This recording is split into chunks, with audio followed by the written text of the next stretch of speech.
Good afternoon, everybody. Welcome to the Country Education Partnership Free Professional Development Spring Series. My name is Brendan Ryan. Country Education Partnership wishes to acknowledge the traditional owners and custodians of the land in which our schools, our families and our communities work and play. We pay our respects to elders of the past, the present and those that will lead their collective future. Today, I am delivering from Watchabolla country. Today is the second session in the spring series of professional development, and our topic today is how to maximise social media in a school setting. And it's my pleasure now to introduce the Chief Executive Officer of CEP, Mark McLean. Thank you, Brendan. We're really excited about today's session, and rather than share what CEP has been up to in the last week, I just thought I'd tell a different story today in line with our topic. So I believe probably in 2017, Lachlan is with us today. Myself attended, I believe, about a 2-hour professional development session by Denis Masseni, who's here. He was working for a company called Swan at the time. And I'll say those 2 hours completely changed. We approached and thought about marketing and use of social media from a school perspective. And I know both Lachlan and I still use those same principles and the philosophy that we learned that day. So it's lasted the test of time. And there were key things that we learned around thinking about who our audience is, where we're being strategic, even scaling down as much as use of videos. I think Denis told us, don't post a video on a Tuesday, Wednesday, Thursday. People watch them more on weekends. When to post, what to post, varying your posts. If it's reminders about bringing in $2 for something, that's a 6:30 a.m.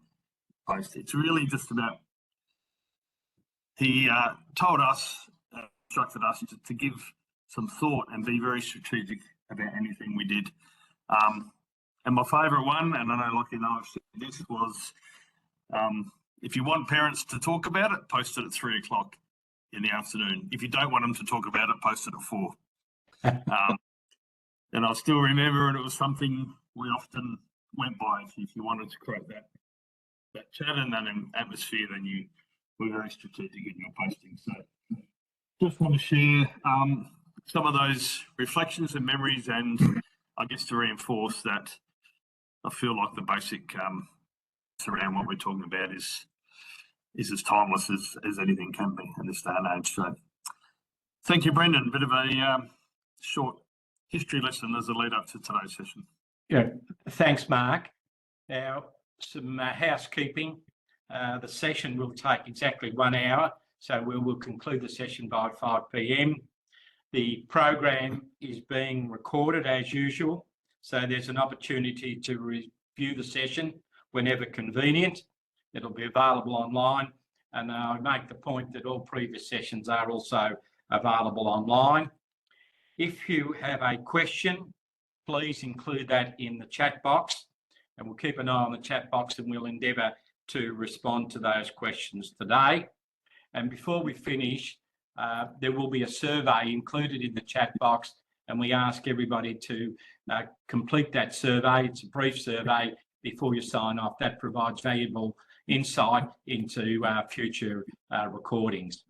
So thank you, everybody, for your attendance online today, and I'll hand back to Mark, who will introduce our guests and facilitate today's discussion.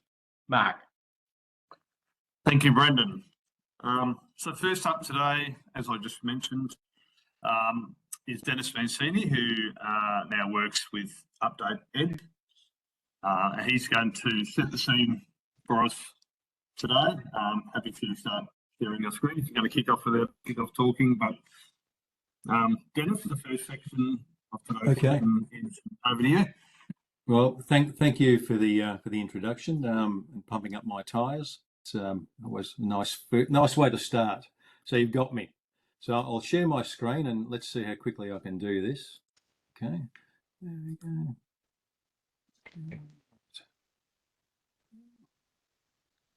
Now, Maddie, can you tell me if that's okay?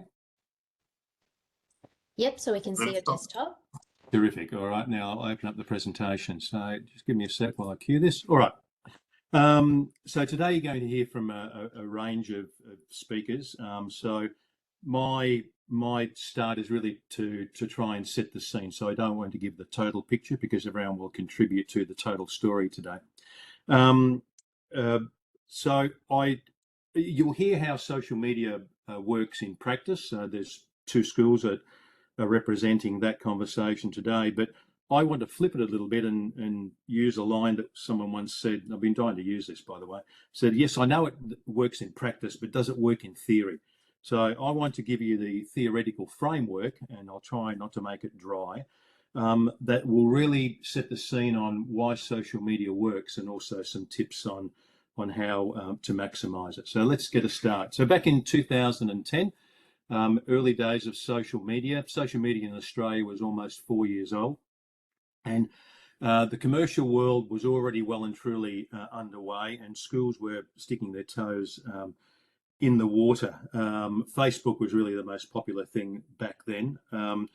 There was a lot of fear surrounding the use of social media. I wrote a paper called Why Schools Are Spooked by Social Media, and I surveyed 140 principals, got them to complete a form and interviewed a bunch of them.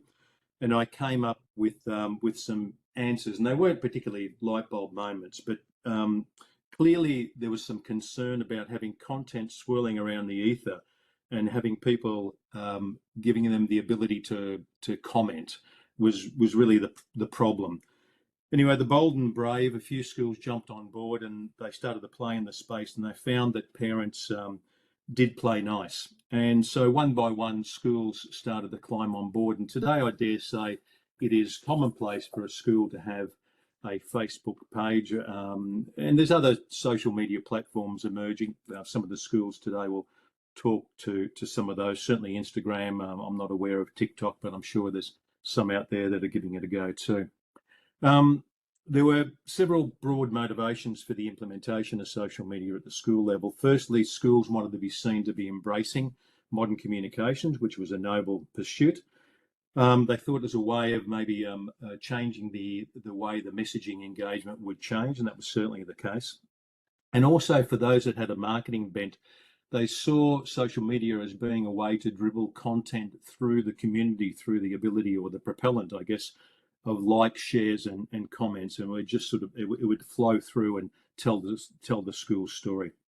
Now, the topic today we're exploring how to maximise social media in a school setting can begin by first answering why have social media at all. Now, there's a simple reason why social media works, and it's to do with the term context.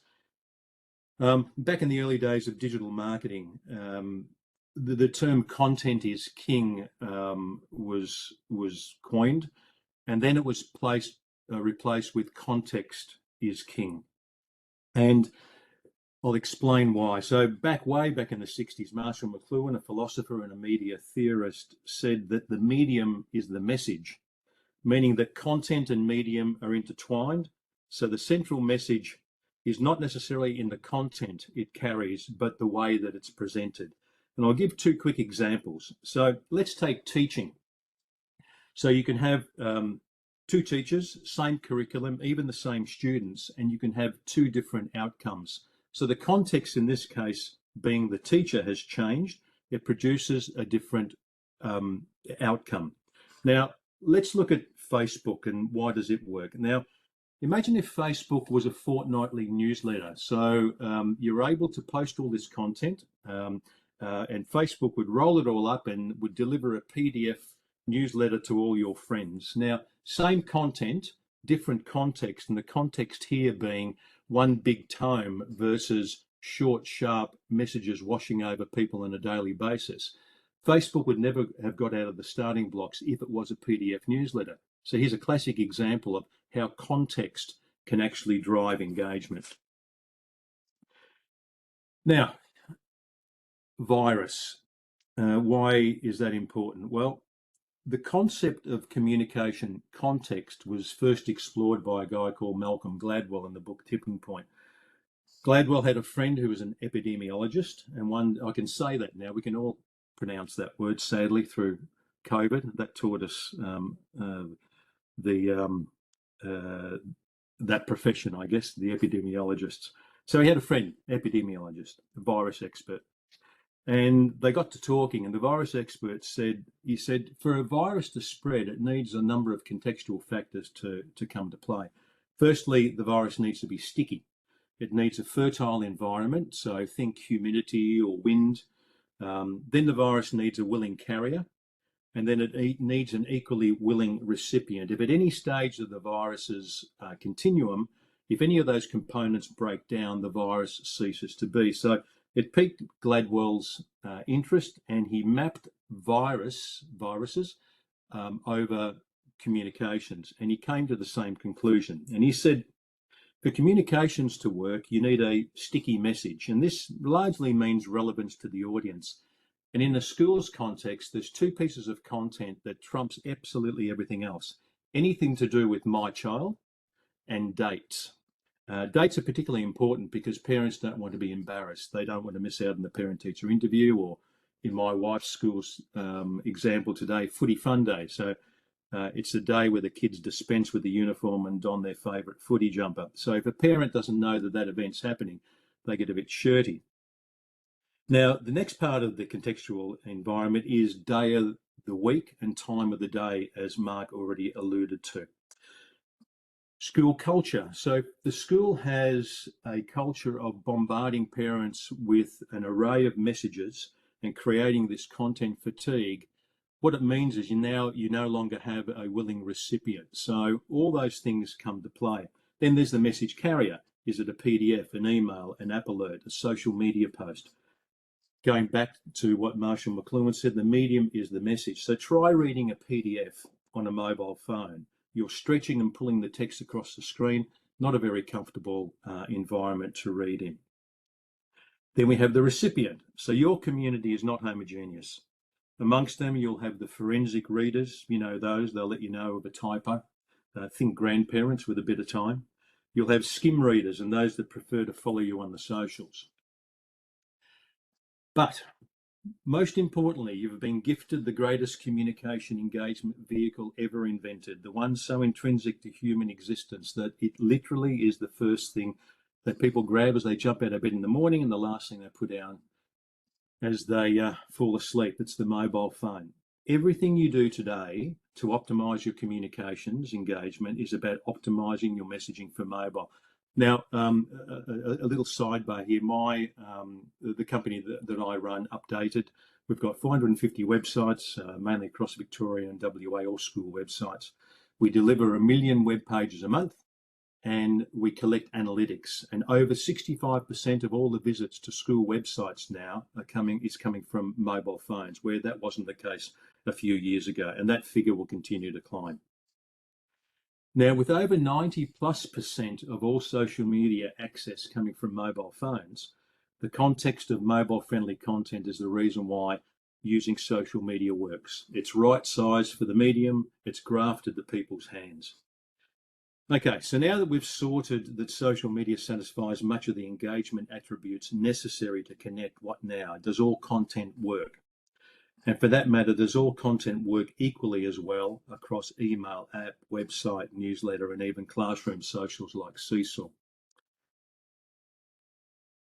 Okay, now, several years ago, I read a little over 200 school newsletters. It's got to be a Guinness World Record for sure, because it's lucky if you get any of your parents to read them at all, yet I volunteered to read 200. And the reason why was I was curious as to the methodology, whether there was any communication strategy underpinning it.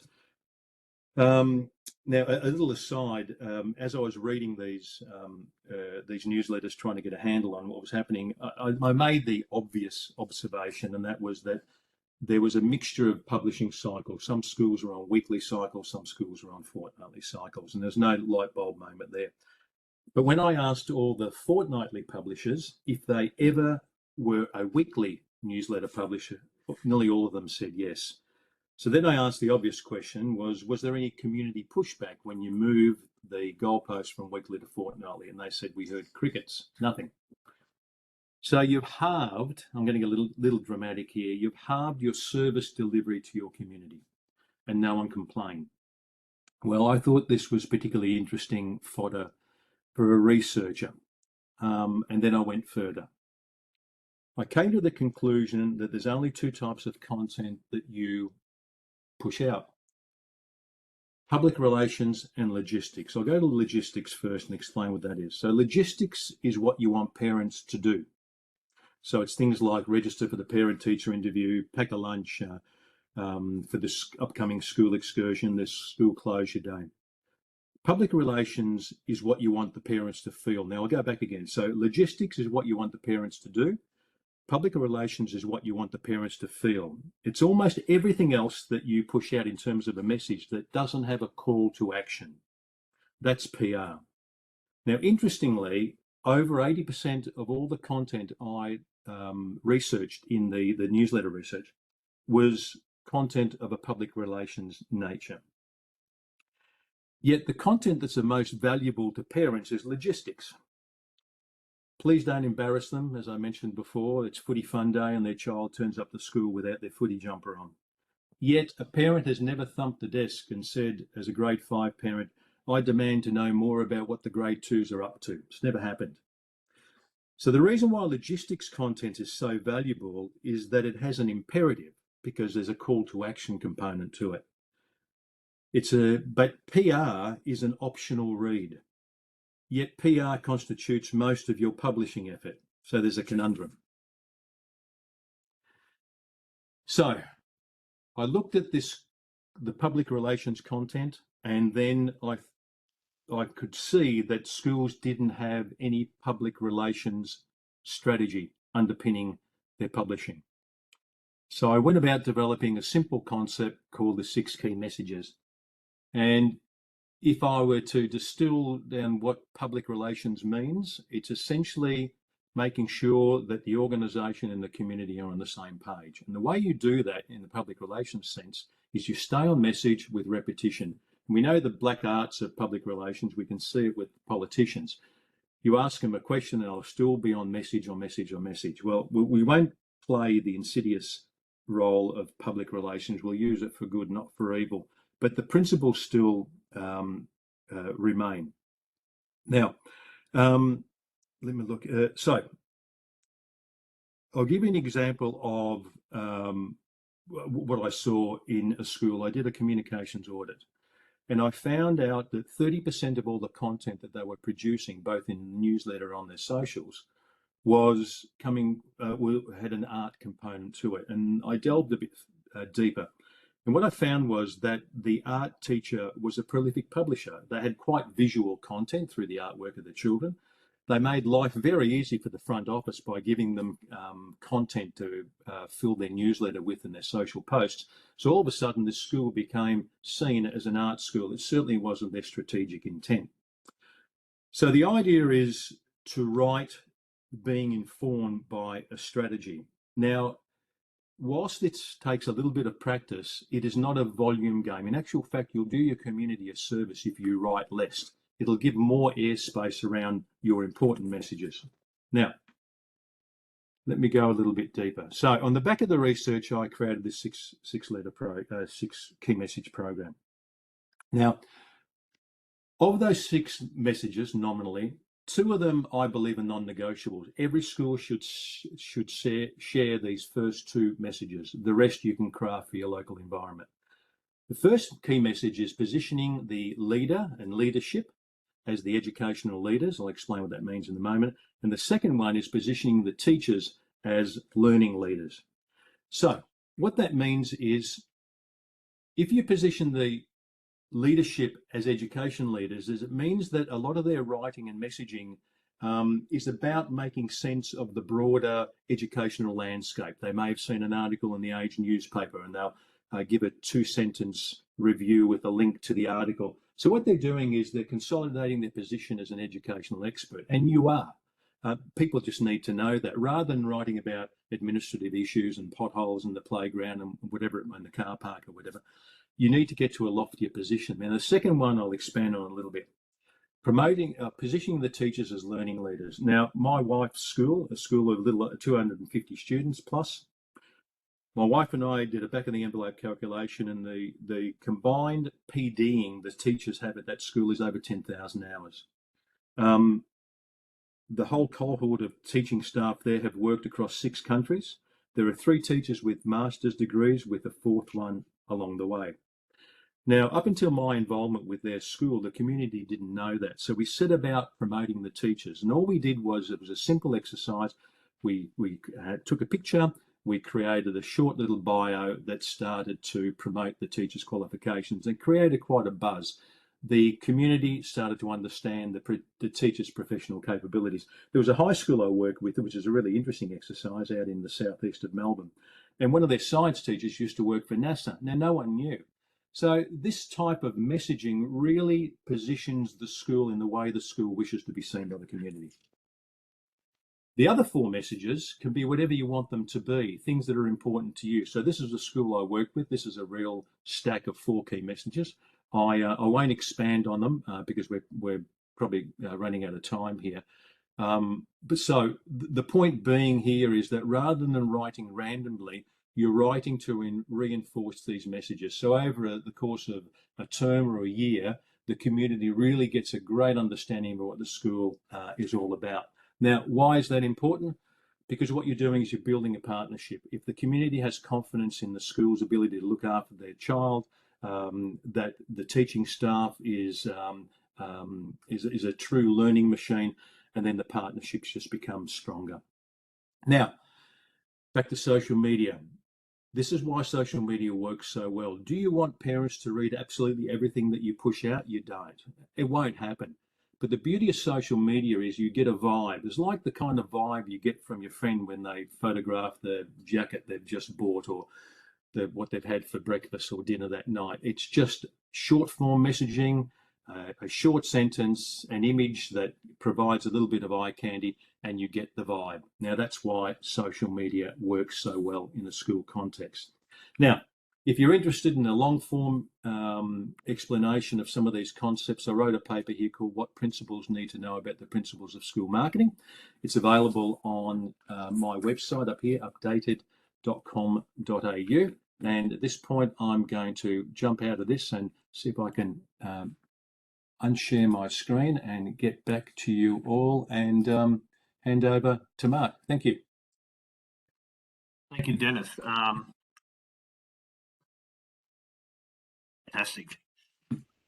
Certainly made me think, as myself as a user, if a newsletter pops up on a school site, anywhere I have to zoom in, I just won't do it. When it says more, if the text involves me to scroll up, and if I go on screen, I tend to swipe and move on. So it's transferring your own habits into those of your audience sometimes, I think so. Thank you very much, but we'll come back when we get a few minutes for a group chat at the end.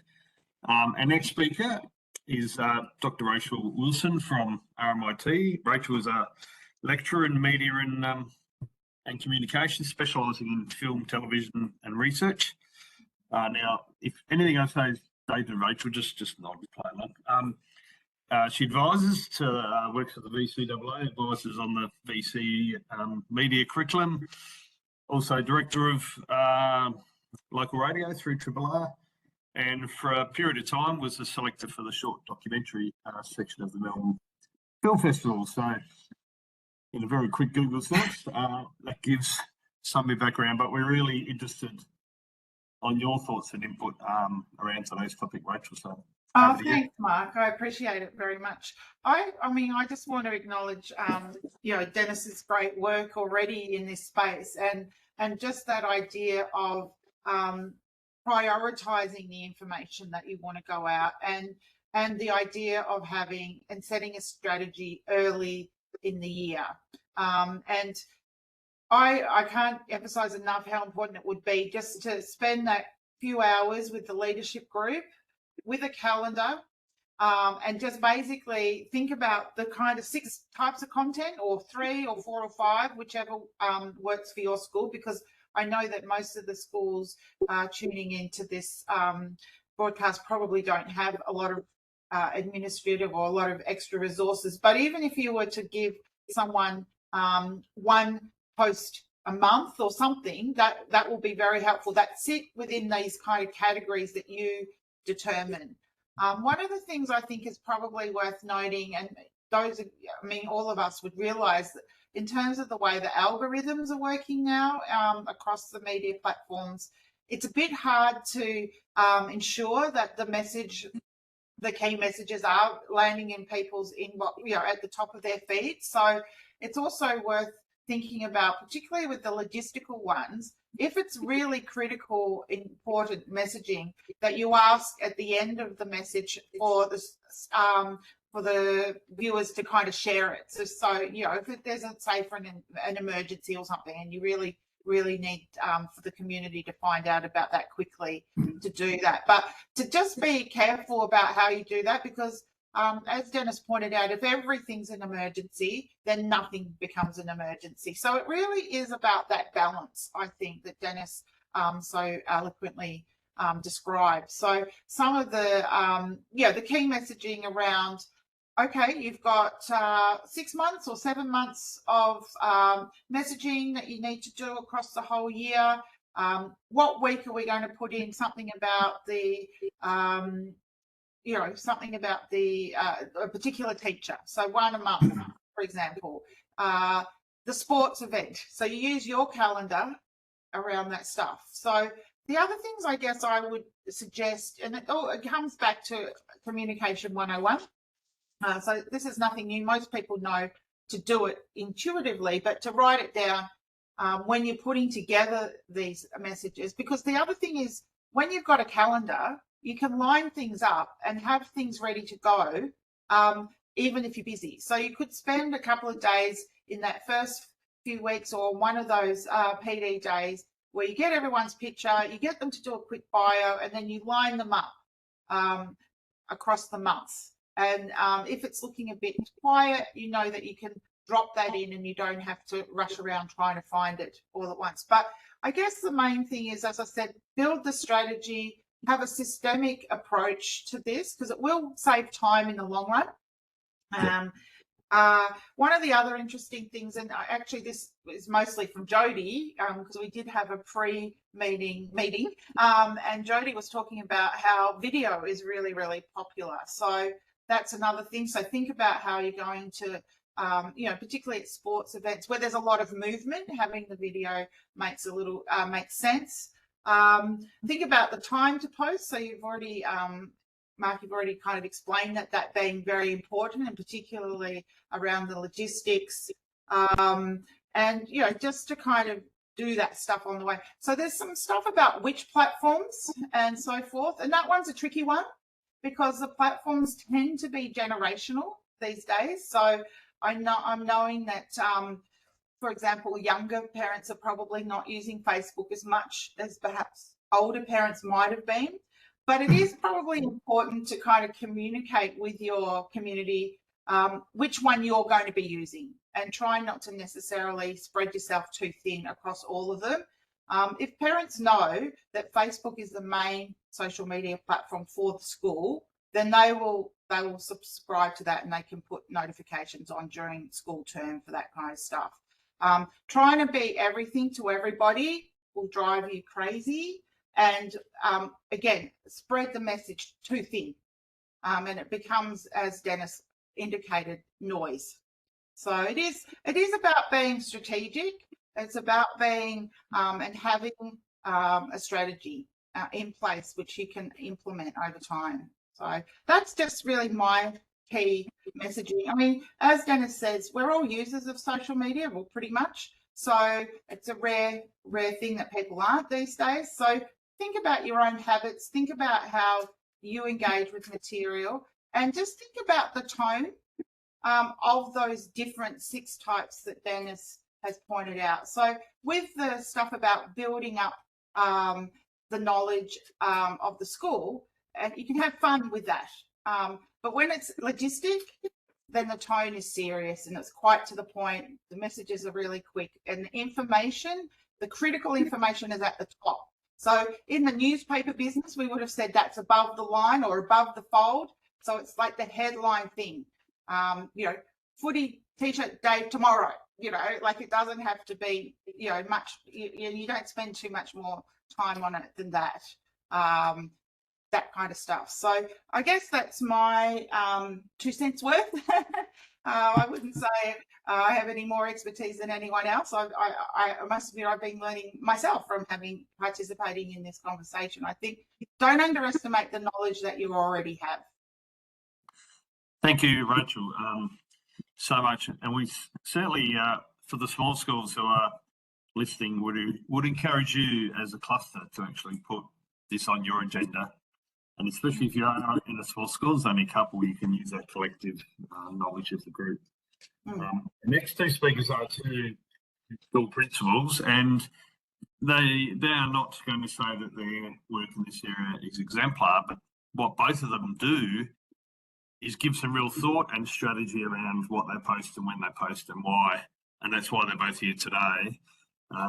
And before I introduce Jodi, anyone who wants to have some fun, go to Swan Hill Special School, and the latest post with the teachers trying out the new go-karts. Certainly gave me a laugh. It was a great message that it said, to say that we don't mind a bit of fun and don't mind taking the PI55 out of ourselves either. So, Jodi Waters, Principal of Swan Hill Special School, over to you. Thanks for that, Mark. And yeah, if you follow our page back through, you'll see myself and the rest of my teaching and leadership team making fools of themselves quite regularly. And that just gives the message that we would like to give, that we're all about relationships. That's what we base our everything on. Now, I'll see if I can share my page.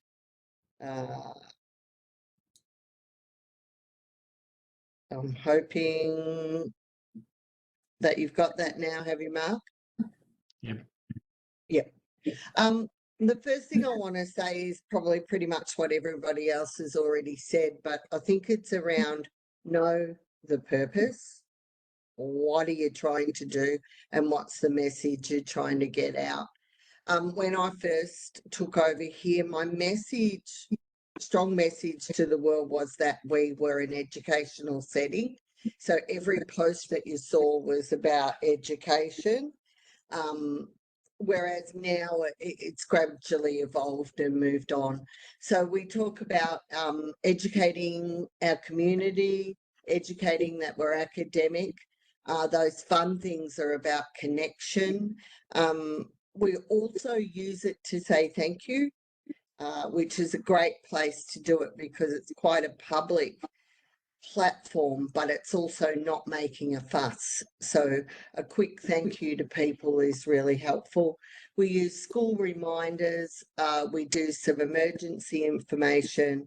We pop up our newsletters, and we show heaps of the stuff that we do every day.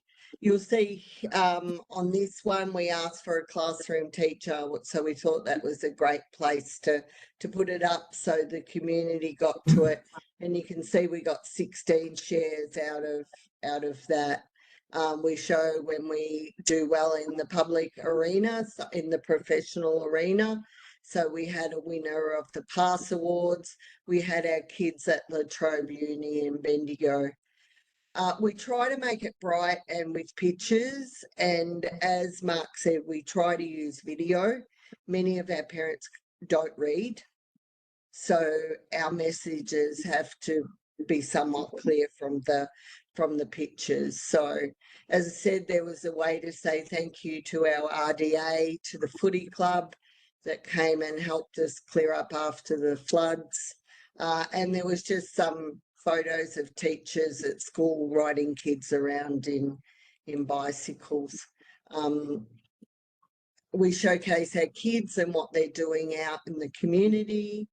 You can see the Easter egg raffle has a picture of Easter eggs. That's a quick reminder to people. We share community stuff, especially around NDIS and community events. And we show, as Denis said before, about our professional learning. So here we are, and here's our people, and they're working with Katie Novak out there in the big wide world. Just another link that's really important. We link with other schools, and we do a lot of sharing of other schools' pages, and they do a lot of sharing of our page. So Beverford Primary School were involved in making a video with us. So they jumped on and promoted that as well. So that's just showing the community that we work closely with all the other schools. When we put a reminder about a note to come home, we take a photo of that note just to add value to that literacy levels of our families.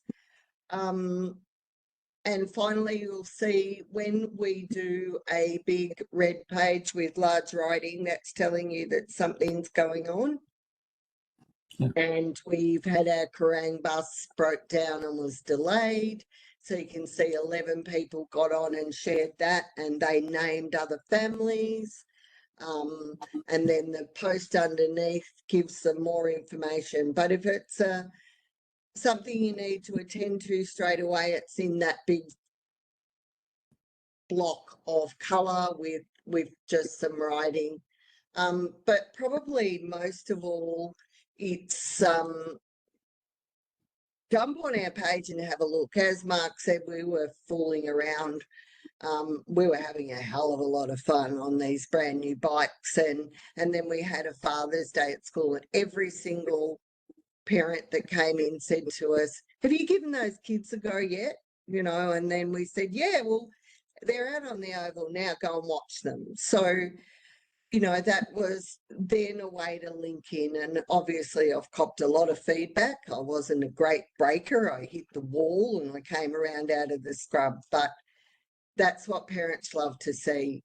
But we have 4 people that run ours, and staff simply send the stuff to us with the photo or the video, and they're right up. We do a grammar and spelling check and a sensibility check. And we also double check that that student can go on Facebook. So that gives you all those checks. I only have 1 student out of 96 that can't be on Facebook. When we started it, we had about 10. And then when families saw what we were doing and how the purpose went, I actually had one parent ring up and complain why wasn't their child ever on Facebook. And I said, because you've said that you don't want him to. So that was obviously changed. So Facebook works amazingly well for us, and COVID was a great start to that. It was the only way to communicate then, and it taught us how to use it. But as Mark said, I don't think we do anything different to any other school. We just like to share what we do because we think we do some pretty good stuff. Thanks, Jodi. Fantastic. We'll have about 7 or 8 minutes at the end, chance for questions between the presenters, and Brendan's always good for a question too. So we've got the principal, Meredith, would like to share what they do. Meredith, over to you, Lachlan. No worries. Thank you, Mark. I've got split screens here, so it might look like I'm not looking at you while I'm presenting, but it's because I've got split screens happening in the room here. Very similar to Jodi, I suppose. We don't do anything, I believe, over the top, or especially out here at Meredith in relation to our social media, but we'll step you sort of through some of the core components, I suppose, of what we do and how we do it out here. Can you see my screen there okay, Mark? Yep. So that's our purpose with social media. Now, Denis has referred to this obviously as well. So this might be checking in with what I learned off Denis a few years ago in relation to what we are currently doing here. But our main purpose is to really celebrate teaching and learning which Jodi obviously referred to as well. We like our parents to see what is going on the day-to-day basis within our classrooms. It sort of gets rid of that, the unknown of what's happening with their child throughout the day at the school, but just really celebrating as much of that teaching and learning as we can. And when Denis was referring to public relations and logistics, we really try and sit in that PR space more than the logistics space. We do logistics when we need to, but we're certainly all about promoting the students and their learning and what we've been able to achieve here at the school. We share the learning that's taking place. We certainly celebrate all students as well. And I know Jodi said there at the end that you might have parents say, well, I don't see my child much on social media. We actually track how often students appear on social media so that we aren't leaving kids out of social media posts, because I know that parents can be a little bit disgruntled if they're not seeing their child pop up on social media posts. So we sort of make sure that all students in the school are appearing there at some particular stages.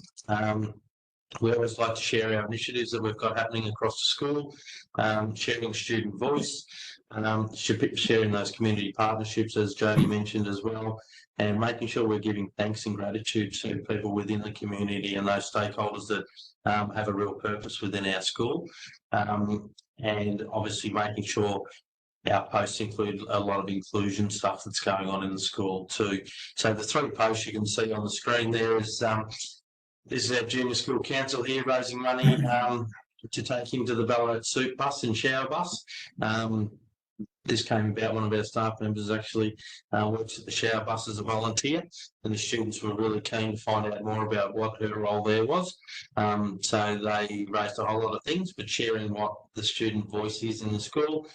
The other post there is in relation to our Indigenous artists that we had come into the school and work with our students, and in particular our Indigenous students in the school, to create some artworks around the school. And the other post on the page here is our local cricket club coming down and trying to get our students involved within the local community cricket team as well. These couple of posts, so talking about that sharing of the teaching and learning journey in the school, simple things like our daily sounds right activity each morning, and just sharing with, I suppose, the parents what our day-to-day routines look like in the classroom and what they're there for. And the one on the right there is actually, we've just had a little partnership with our Meredith community centre who have taken their lunch orders, so it's also thanking and celebrating and showing that gratitude to the community centre for their involvement within the school. Our partnerships that we have with other various groups to provide us with opportunities to go on excursions, again being rural schools and remote schools, whatever opportunities we can get with partners that help support and I suppose give back to the school. We want to promote those. A little bit again, set up some activities around literacy in the classroom, and I think Denis mentioned earlier about sharing our leadership learning and our skills and our development as well. So the far right post of the post is the Small Schools Forum with Mark actually and the team from CEP who run that across, but I put those posts up online to say that yes, here at Meredith, as part of CEP, we are engaging in what is best for our rural school communities, and obviously bringing back some of those initiatives and those learnings back to our school community as well. And it also helps, especially when you have a few days out of the school, to actually share where the principal is, because I know sometimes parents go, oh, well, the principal's out again for the day, what are they doing, why aren't they here? They're not at school. By sharing it on social media, they're actually getting to see what learning you're bringing back to the school and the benefit it has for everyone. And the last couple of things I'll mention here is, again, Mark and Denis both alluded to these as well. What time of the day is a good time to make a post? We really think about that based on what the post actually is. So I know Mark sort of alluded to the earlier, make a post at 3 o'clock if you want them to talk about it in the car park, or if it's after 4 o'clock, it might be more for a different reason. We post at all sorts of times of the day. Our families probably look at it all various elements. So we've got some parents that are at home during the day. We've got families that might get up especially earlier in the morning and might look at a post from the night before. So we probably find we try and post out of school hours mainly. But if there's something that's happened in the school during the day, we might do a live sort of post or a feed of what's occurring during the day, especially if it's community based, we will do that. What's our target audience? We try and tap into all the target audiences we can. That's why we try and share as much of our learning journey across the school and make sure all students are included in those posts. How long between posts? We really make an effort not to post too much on any one particular day. We try and make sure we spread our posts out over the week and include some weekend stuff as well, because that's when we certainly tend to find we get a lot of hits. And how much is too much? Being a smaller rural school here, all of our classroom teachers have access to actually post on Facebook rather than having a designated person or principal or leader actually doing it. So we've got the trust in our school that I can trust our staff that we've done enough learning around what a social media post should look like, and they are actually all able to set up and put up a post. And we always make sure before that we go ahead and upload a post, if there hasn't been a post 2 minutes earlier or an hour earlier, that we do spread those out as well. So as Jodi was saying, we're nothing special, but we certainly have put a lot of thought into how we go about sharing our content through social media and getting the biggest bang for buck, I suppose. Yeah. Thank you. Fantastic. So we've got about 8 minutes.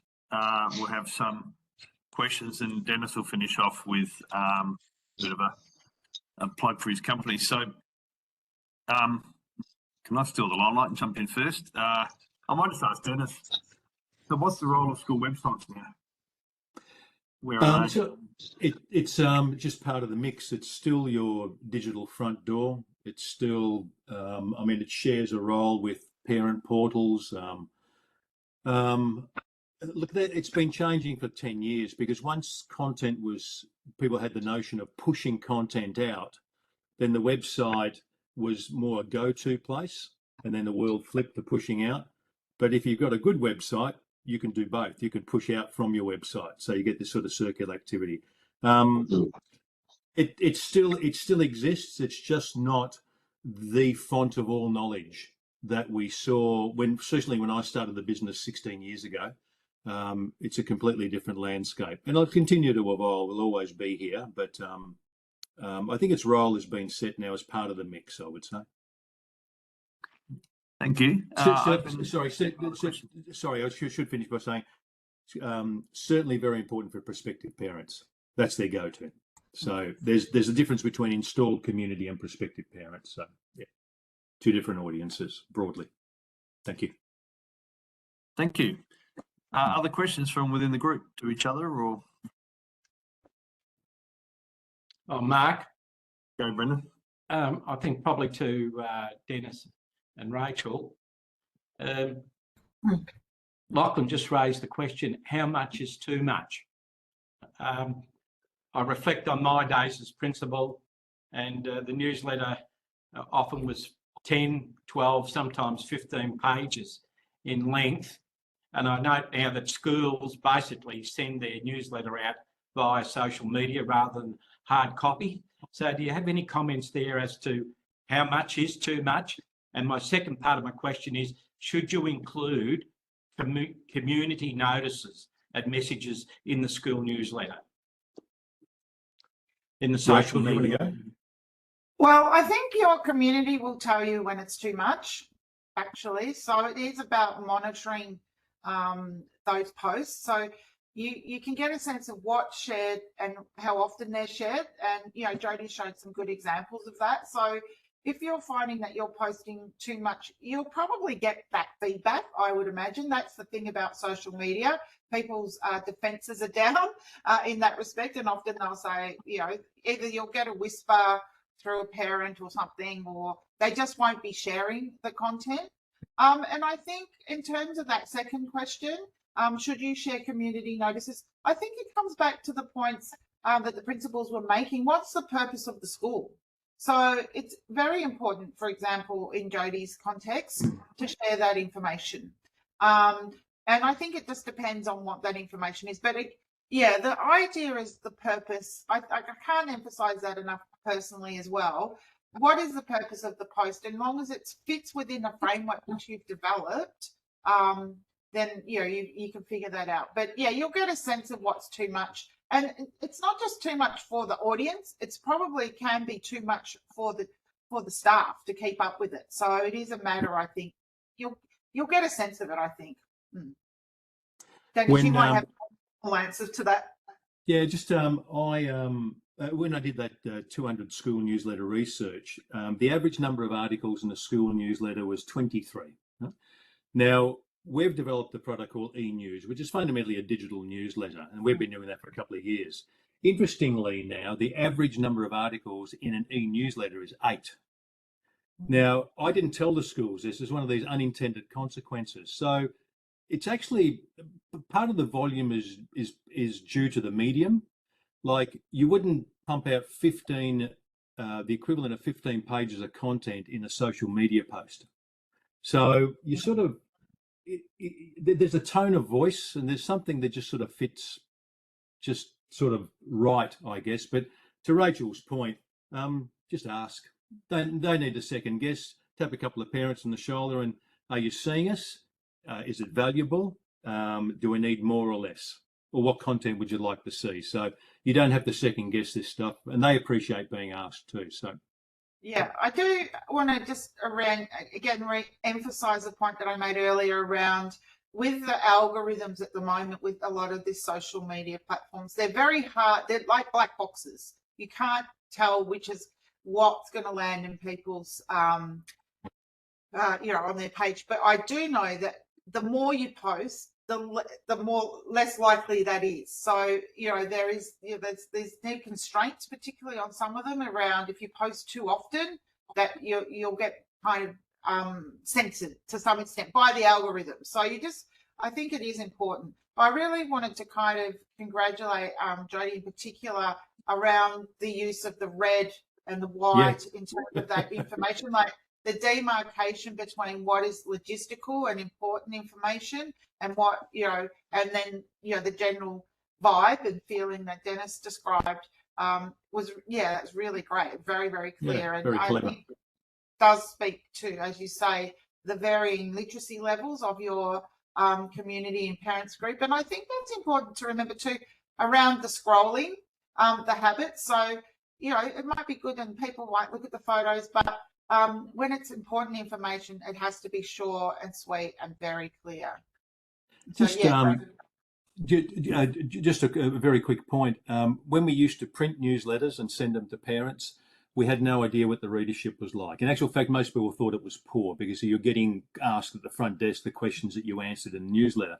But these days you have analytics with all digital platforms, and that really is the thing that you should be scrutinising, not forensically, but maybe once a term or once a month you could sit down with a small committee and just pull the data apart and see when you're getting your hits and when what your sweet spots are. So you don't need to second guess this anymore like we used to. Thank you. Just in 30 seconds, Lachlan or Jodi, is there anything else around how you get feedback around your posts that Denis and Rachel haven't mentioned? Like, do you seek it, or how do you go about it? That's to Lachlan and Jodi. Ours just comes to us. It's because our community is so far spread. So for people who don't know, our students come from a 2-hour circle around us. So for some of our parents, they see our school a couple of times a year, but then they get to see what's going on a daily basis and the special activities that go on, and they get to feel like they know us, which is something that we work really, really hard on. I'll often do a video rather than write stuff because, as I said, we have literacy levels. But also we learnt that through COVID, we just really needed to remind our parents that we were there and we were willing to help, because obviously they were doing it darn tough, locked at home with their kids and whatnot. So we've built it on to that. Thanks, Jodi. And Lach, how do you get feedback on your Yeah, probably being in a rural country school, I suppose. I'm at a school now that's got around about 70 students. And every morning I'm up the front gate. I always say hello to every student as they walk in the front gate. More often than not, the parent will be either walking in with them or they'll stand at the gate for a chat. A little bit like you look at your Facebook post, and I think Denis again said earlier, how many hits have you got, how many likes have you got, how many comments have you got going to your post. It's not always how you're going to get all of your data back, unfortunately. But I might have some people at the gate who haven't liked the post or commented on a post, but they'll come to me and say, well, I love what you did yesterday in the school with the kids in foundation, whatever it might be. So I think it's opening yourself up to various forms of feedback, not just what you see from the post, and being available for that information to be shared. We ask it all the time in school council as well to get their general feedback on that.